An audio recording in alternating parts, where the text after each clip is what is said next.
Gas, acidity, અપચો, migraine અને ચામડીના રોગો જેવા કે ખરજવું, દાદર, સોરિયાસિસ વગેરેમાં લીવરની ટ્રીટમેન્ટ કરવામાં આવે છે.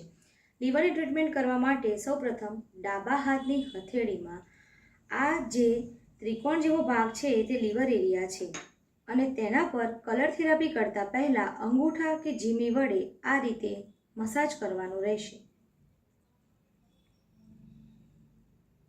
ત્યારબાદ ડાર્ક ગ્રીન કલર કરવાનો છે.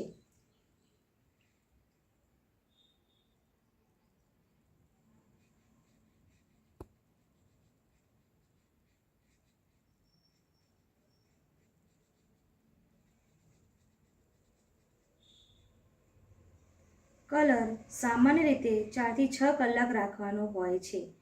કલર માટે બાળકો જે નોન ટોક્સિક સ્કેચ પેનનો ઉપયોગ કરે છે, આપણે પણ તે જ સ્કેચ પેનનો ઉપયોગ કરીશું. કલર વધુમાં વધુ 12 કલાક રાખી શકાય છે. કલર થેરાપી એ ખૂબ જ સરળ અને અસરકારક ટ્રીટમેન્ટ છે. કલર દિવસે કરવાથી વધારે અસર કરે છે.